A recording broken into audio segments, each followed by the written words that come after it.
O tempo vai passando e a esperança se abafa. Foi isso que uma pessoa compartilhou comigo no direct outro dia. Ela falava dos sonhos dela.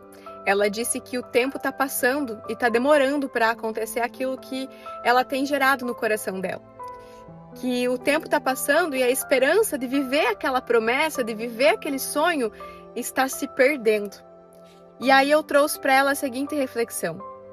Na Bíblia, nós vemos que muitos personagens, muitas pessoas ali da Bíblia, elas receberam uma promessa. Elas receberam uma profecia. Mas entre o dia que elas receberam a palavra e o dia que elas acessaram a promessa, para algumas pessoas ali foram anos. Anos se passaram até que aquilo acontecesse. E eu gosto muito da história de Davi. E aí a gente olha para Davi e nós vemos exatamente isso. Davi recebeu uma promessa. Estava lá entre as malhadas, foi chamado e houve a profecia sobre a vida dele que ele seria rei. Ele foi ungido rei. E naquele mesmo dia, ele voltou lá para continuar cuidando das ovelhas, para continuar cuidando do rebanho do pai dele. No dia seguinte, a mesma coisa, no outro dia, a mesma coisa. E entre o dia em que ele recebeu aquela unção, aquela palavra para a vida dele, e o dia em que ele realmente acessou, anos se passaram. Muitas coisas aconteceram. Ele sofreu muitas questões entre o dia da palavra e o dia de acessar a promessa.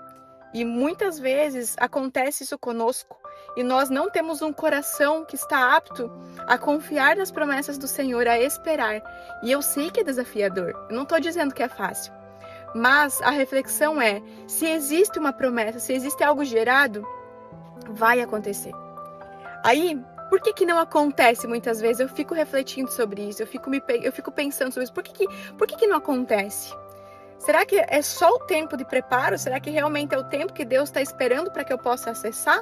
Ou será que tem participação minha ali? Porque tem o meu livre-arbítrio. O que está acontecendo? E aí eu olho para o Êxodo, eu olho para o pessoal do Egito, né? Foram libertos da escravidão do Egito. Foram para o deserto para acessar a Terra Prometida, mas nunca acessaram a Terra Prometida. Por quê que aquela geração não acessou? Porque eles não eram só escravos do Egito. Eles eram escravos da mente deles. Eles eram escravos das emoções deles. O maná descia do céu e eles reclamavam. Eles não queriam comer aquilo que estavam recebendo. A orientação era para que não guardassem, eles guardavam. Alguns murmuravam que preferiam ter ficado lá, ser escravo lá no Egito. E aí nós vemos quantas vezes nós estamos fazendo isso. Eu me incluo. Quantas vezes nós estamos reclamando, murmurando. Nós somos escravos dos nossos pensamentos, nós somos escravos daquilo que nós sentimos.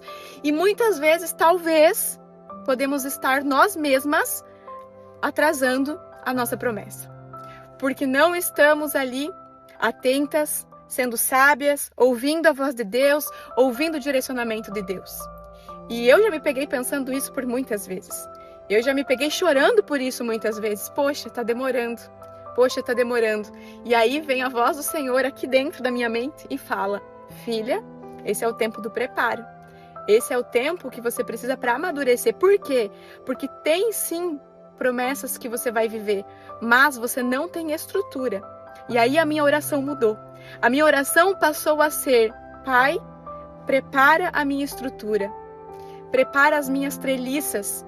Forja a minha estrutura emocional, a minha estrutura mental, me capacita para que quando o Senhor perceber que é o tempo de me entregar a promessa, eu não seja uma tola, eu não coloque tudo a perder.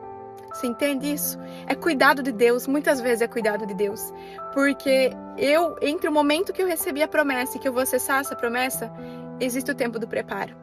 E eu posso escolher murmurar, reclamar, me vitimizar, querer ser escrava da minha mente, das minhas emoções, ou me perguntar o que eu preciso aprender, aonde eu preciso me desenvolver, o que eu preciso buscar, aonde que eu preciso aumentar a minha vida, a minha mente em sabedoria. Quais são as lacunas que eu preciso preencher para que quando eu estiver lá vivendo aquela promessa, eu não possa ser envergonhada.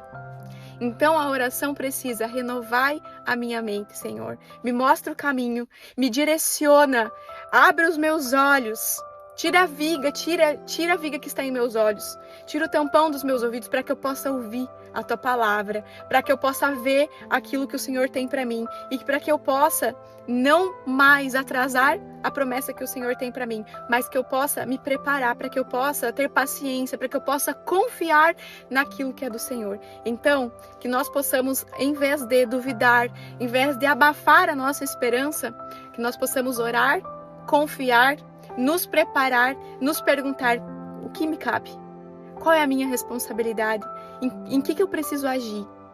Oração, orar e agir.